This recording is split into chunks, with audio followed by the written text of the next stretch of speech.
بسم الله الرحمن الرحيم रसूल अल्लाह नमाज शुरू करते वक्त अपने दोनों हाथों को मूंढों तक उठाते, उसी तरह जब रुकू के लिए अल्लाह अकबर कहते और जब अपना सर रुकू से उठाते तो दोनों हाथ भी उठाते और रुकू से सर मुबारक उठाते हुए सिम अल्लाह लमन हमदह रबना वलकल हमद कहते थे। सजदा में जाते वक्त रफ़ा यदीन नहीं करते थे। जब आप नमाज के लिए खड़े हुए तो तकबीर तहरीमा के वक्त आपने रफ़ा यदीन किया। आपके दोनों हाथ उस वक्त मूंढों तक उठे और उसी तरह जब आप रुकू के लिए तकबीर कहते उस वक्त भी रफ़ा यदीन करते और जब रुकू से सर उठाते उस वक्त भी करते। उस वक्त आप कहते, अलबत्ता सजदा में आप रफ़ा यदीन नहीं करते थे। जब वो नमाज शुरू करते तो तकबीर तहरीमा के साथ रफ़ा यदीन करते, फिर जब रुकू में जाते उस वक्त भी रफ़ा यदीन करते और जब रुकू से सर उठाते तब भी करते। और इन्होंने बयान किया कि रसूल अल्लाह भी उसी तरह किया करते थे। आप नमाज तकबीर तहरीमा से शुरू करते और तकबीर कहते वक्त अपने दोनों हाथों को मूंढों तक उठाकर ले जाते और जब रुकू के लिए तकबीर कहते तब भी उसी तरह करते और जब सिम अल्लाह लमन हमदह कहते तब भी उसी तरह करते और रबना वलकल हमद कहते। सजदा करते वक्त या सजदे से सर उठाते वक्त इस तरह रफ़ा यदीन नहीं करते थे। अब्दुल्ला बिन उम्र रज़ी अल्लाह अन्हा जब नमाज में दाखिल होते तो पहले तकबीर तहरीमा कहते और साथ ही रफ़ा यदीन करते। उसी तरह जब वो रुकू करते तब और जब सिम अल्लाह लमन हमदह कहते तब भी दोनों हाथों को उठाते और जब क़दा औली से उठते तब भी रफ़ा यदीन करते। आपने इस फेल को नबी करीम तक पहुंचाया कि हज़रत उसी तरह नमाज पढ़ा करते थे। लोगों को हुक्म दिया जाता था कि नमाज में दायां हाथ बाएं कलाई पर रखें। अबू हज़म बिन दीनार ने बयान किया कि मुझे अच्छी तरह याद है कि आप उसे रसूल अल्लाह तक पहुंचाते थे। इस्माइल बिन अबी अवैस ने कहा ये बात हज़रत तक पहुंचाई जाती थी, यूं नहीं कहा कि पहुंचाते थे। रसूल अल्लाह ने फरमाया, क्या तुम समझते हो कि मेरा मुंह इधर क़िबला की तरफ है? खुदा की कसम तुम्हारा रुकू और तुम्हारा खुशू मुझसे कुछ छुपा हुआ नहीं है, मैं तुम्हें अपने पीछे से भी देखता रहता हूँ। आपने फरमाया रुकू और सुजूद पूरी तरह किया करो। खुदा की कसम, मैं तुम्हें अपने पीछे से भी देखता रहता हूँ, या इस तरह कहा कि पीठ पीछे से जब तुम रुकू करते हो और सजदा करते हो तो मैं तुम्हें देखता हूँ। रसूल अल्लाह तकबीर तहरीमा और क़रत के दरमियान थोड़ी देर चुप रहते थे। अबूज़रा ने कहा मैं समझता हूँ अबू हरीरा रज़ी अल्लाह अन्हा ने यूं कहा, या रसूल अल्लाह, आप पर मेरे माँ बाप फिदा हूँ, आप इस तकबीर और क़रत के दरमियान की खामोशी के बीच में क्या पढ़ते हैं? आपने फरमाया कि मैं पढ़ता हूँ। तर्जुमा, ऐ अल्लाह, मेरे और मेरे गुनाहों के दरमियान इतनी दूरी कर जितनी मशरिक़ और मग़रिब में है। ऐ अल्लाह, मुझे गुनाहों से इस तरह पाक कर जैसे सफ़ेद कपड़ा मैल से पाक होता है। ऐ अल्लाह, मेरे गुनाहों को पानी, बर्फ़ और ओले से धो डाल। नबी ने सूरज ग्रहण की नमाज पढ़ी।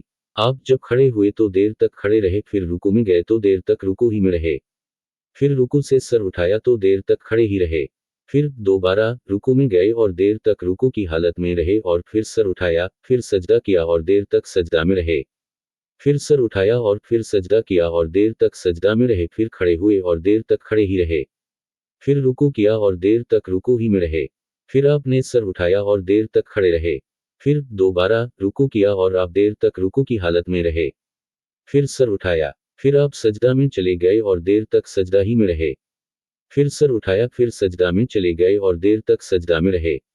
जब नमाज से फारिग हुए तो फरमाया कि जन्नत मुझसे इतनी नज़दीक हो गई थी कि अगर मैं चाहता तो उसके खुशबू में से कोई खुश तुमको तोड़ कर ला देता, और मुझसे दोज़ख भी इतनी करीब हो गई थी कि मैं बोल पड़ा कि मेरे मालिक, मैं तो इसमें से नहीं हूँ। मैंने वहाँ एक औरत को देखा। नाफा बयान करते हैं कि मुझे ख्याल है कि इब्न अबी मलीका ने बतलाया कि इस औरत को एक बिल्ली नोच रही थी। मैंने पूछा कि इसकी क्या वजह है।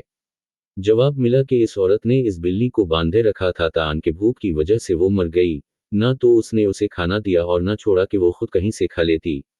नाफा ने बयान किया कि मेरा ख्याल है कि इब्न अबी मलीका ने यूं कहा कि ना छोड़ा कि वो ज़मीन के कीड़े वगैरह खा लेती। किया रसूल अल्लाह ज़हर और असर की रुकतों में फातिहा के सिवा और कुछ क़रत करते थे? इन्होंने फरमाया कि हाँ। हमने अर्ज़ की कि आप लोग ये बात किस तरह समझ जाते थे? फरमाया कि आपकी दाढ़ी मुबारक के हलने से। जब वो सहाबा नबी करीम के साथ नमाज पढ़ते तो हज़रत के रुकू से सर उठने के बाद इस वक्त तक खड़े रहते जब तक देखते कि आप सजदा में चले गए हैं, उस वक्त वो भी सजदे में जाते। नबी करीम के अहद में सूरज ग्रहण हुआ तो आपने ग्रहण की नमाज पढ़ी। लोगों ने पूछा कि या रसूल अल्लाह, हमने देखा कि नमाज में आप अपनी जगह से कुछ लेने को आगे बढ़े थे, फिर हमने देखा कि कुछ पीछे हटे। آپ نے فرمایا کہ میں نے جنت دیکھی تو اس میں سے ایک خوش لینا چاہا اور اگر میں لے لیتا تو اس وقت تک تم اسے کھاتے رہتے جب تک دنیا موجود ہے۔ نبی کریم نے ہم کو نماز پڑھائی، پھر منبر پر تشریف لائے اور اپنے ہاتھ سے قبلہ کی طرف اشارہ کر کے فرمایا کہ ابھی جب میں نماز پڑھا رہا تھا تو جنت اور دوزخ کو اس دیوار پر دیکھا۔ اس کی تصویریں اس دیوار میں قبلہ کی طرف نمودار ہوئیں تو میں نے آج کی طرح خیر اور شر کبھی نہیں دیکھی۔ آپ نے قول مذکور 3 بار فرمایا۔ نبی کریم نے فرمایا، لوگوں کا کیا حال ہے جو نماز میں اپنی نظریں آسمان کی طرف اٹھاتے ہیں۔ آپ نے اس سے نہایت سختی سے روکا، یہاں تک آپ نے فرمایا کہ لوگ اس حرکت سے باز آ جائیں ورنہ ان کی بینائی اچک لی جائے گی۔ میں نے رسول اللہ سے نماز میں ادھر ادھر دیکھنے کے بارے میں پوچھا۔ آپ نے فرمایا کہ یہ تو ڈاکہ ہے جو شیطان بندے کی نماز پر ڈالتا ہے۔ نبی کریم نے ایک دھاری دار چادر میں نماز پڑھی، پھر فرمایا کہ اس کے نقش و نگار نے مجھے غافل کر دیا، اسے لے جا کر ابو جہم کو واپس کر دو اور ان سے بجائے اس کے سادی چادر مانگ لاؤ۔ رسول اللہ نے مسجد میں قبلہ کی دیوار پر رینٹ دیکھی۔ آپ اس وقت لوگوں کو نماز پڑھا رہے تھے۔ آپ نے نماز ہی میں رینٹ کو خرچ ڈالا۔ پھر نماز سے فارغ ہونے کے بعد آپ نے فرمایا کہ جب کوئی نماز میں ہوتا ہے تو اللہ تعالیٰ اس کے منہ کے سامنے ہوتا ہے، اس لیے کوئی شخص سامنے کی طرف نماز میں نہ تھوکے۔ اس حدیث کی روایت موسیٰ بن عقبہ اور عبدالعزیز ابن ابی رواد نے نافع سے کی۔ حضور کے مرض وفات میں مسلمان فجر کی نماز پڑھ رہے تھے، اچانک رسول اللہ نے حضرت عائشہ رضی اللہ عنہا کے حجرہ سے پردہ ہٹایا۔ آپ نے صحابہ کو دیکھا، سب لوگ صفیں باندھے ہوئے تھے۔ آپ خوشی سے خوب کھل کر مسکرائے اور ابو بکر رضی اللہ عنہ نے آپ کو دیکھ کر پیچھے ہٹنا چاہا تاکہ صف میں مل جائیں۔ آپ نے سمجھا کہ آن حضور تشریف لا رہے ہیں۔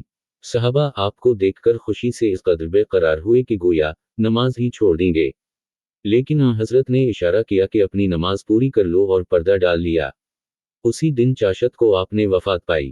اہل کوفہ نے حضرت سعد بن ابی وقاص رضی اللہ عنہ کی حضرت عمر فاروق رضی اللہ عنہ سے شکایت کی، اس لیے حضرت عمر رضی اللہ عنہ نے ان کو علیحدہ کر کے حضرت عمار رضی اللہ عنہ کو کوفہ کا حاکم بنایا، تو کوفہ والوں نے سعد کے متعلق یہاں تک کہہ دیا کہ وہ تو اچھی طرح نماز بھی نہیں پڑھا سکتے۔ چنانچہ حضرت عمر رضی اللہ عنہ نے ان کو بلہ بھیجا۔ آپ نے ان سے پوچھا کہ اے ابوا صحاق، ان کوفہ والوں کا خیال ہے کہ تم اچھی طرح نماز نہیں پڑھا سکتے ہو۔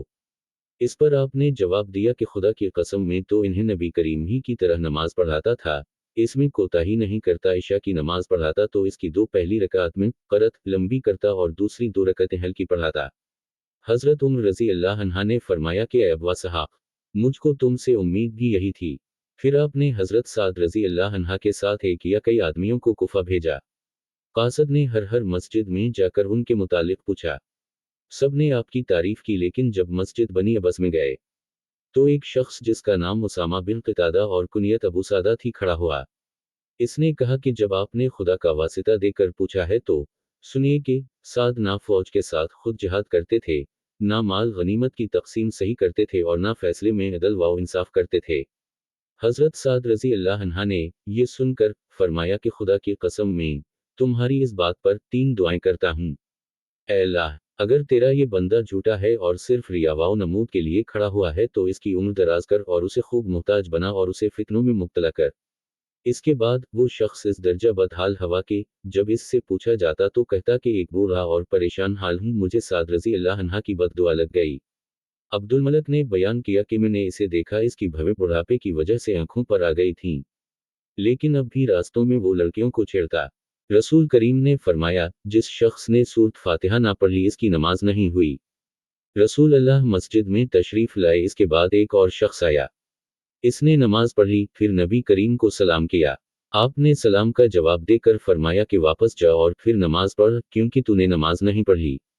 وہ شخص واپس گیا اور پہلے کی طرح نماز پڑھی اور پھر آ کر سلام کیا، لیکن آپ نے اس مرتبہ بھی یہی فرمایا کہ واپس جا اور دوبارہ نماز پڑھ کیونکہ تو نے نماز نہیں پڑھی۔ آپ نے اس طرح 3 مرتبہ کیا۔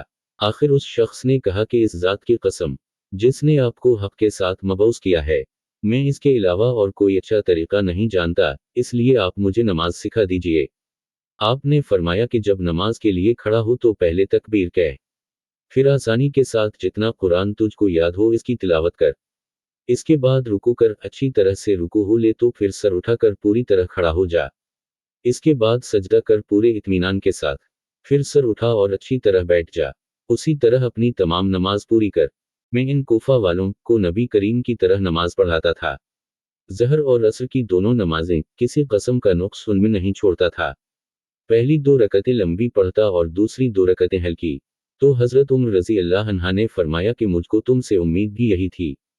नबी अकरम ज़हर की पहली 2 रकतों में सूरत फातिहा और हर रकत में एक-एक सूरत पढ़ते थे।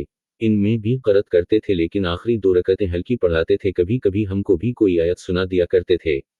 असर में आप सूरत फातिहा और सूरतें पढ़ते थे, इसकी भी पहली 2 रकतें लंबी पढ़ते। उसी तरह सुबह की नमाज की पहली रकत लंबी करते और दूसरी हल्की।